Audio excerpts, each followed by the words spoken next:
Hello everyone and welcome back to GameStop TV. Ronspies here, and I want to talk to you about a game coming out in March that's turning a lot of heads. It's graphic, nasty, violent, and chock full of demons. That's right, of course I am talking about Animal Crossing New Horizons. I mean, come on, are you really gonna tell me that Tom Nook isn't a demon? All jokes aside, yes, I really do want to talk about Animal Crossing. Like many others, it's been a huge part of my life through the years, so believe me when I say I am 100% on board with the latest entry in the franchise, New Horizons. But before I get into why I'm excited for New Horizons and why you should be too, I want to get into why it's so special for fans around the globe and a bit of my personal history with the series. Okay, so background. Animal Crossing is a series that began in 2002 in North America on the GameCube. It's a game that's almost impossible to stick a genre on. It's been called a social simulation game, but really it's easier to describe Animal Crossing by, describing it. Animal Crossing, in a way, is the ultimate wish fulfillment. A bit weird considering you kind of just exist in a village filled with talking animals, but that's exactly what I mean. You just exist. No one to save, no imminent threat, no real goals of any kind, just you in a welcoming locale able to do whatever it is your heart desires. On paper, that sounds like it could be kind of boring, but the draw of the game is that it runs on a real-time clock. That means when a day passes here in the real world, a day passes in the Animal Crossing world too. It's all synced up to the calendar and clock, so when it's a real holiday like April Fool's Day in the real world, it's also April Fool's Day in the game too. It's not just that though. Many in-game events are tied to the day and month it currently is, like fishing contests, limited time vendors, and KK Slider concerts. Every Saturday, you're going to be rushing home from whatever it is you're doing just so you can listen to a dog play a guitar, because if you don't, you're going to have to wait a whole week before you can do it again. Or you could rewind or fast forward your Switch's internal clock, but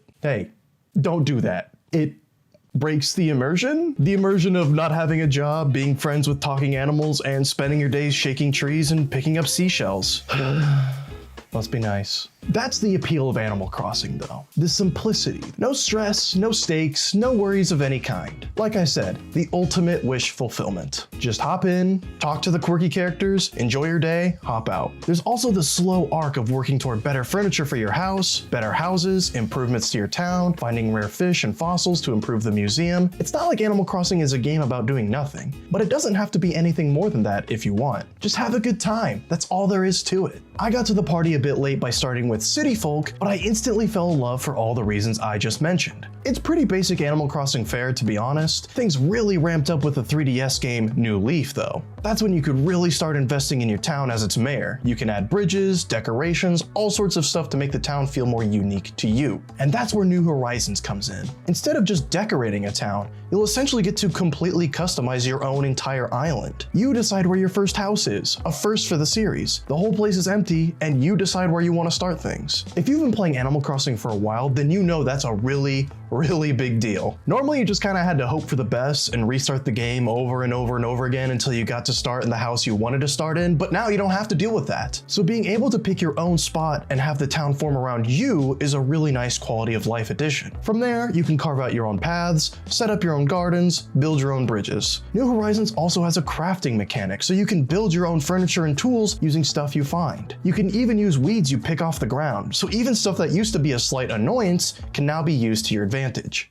Dank. The more I learn about New Horizons, the more I realize that it's a game built upon dozens and dozens of small additions that just makes life a lot easier and more enjoyable for fans of the series. If this is your first time playing Animal Crossing, you probably won't even notice, but trust me, there's going to be a lot of stuff in this game that you're going to be taking for granted in no time. I'm going to be going full boomer on these newcomers. Back in my day, we didn't have any Nook phones or pole vaulting across rivers, or something like that. No offense. Take it easy, relax, have a good time, don't worry about a thing.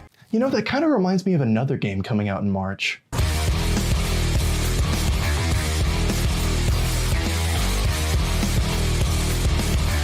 Yeah, I can't think of it, I don't know. Anyway, that's it from me today. If you want to keep tabs on me and what I'm up to, follow me on Twitter at WadeLikesPie and on YouTube at just Ronspies. Stay tuned to GameStop TV, there'll be more after this.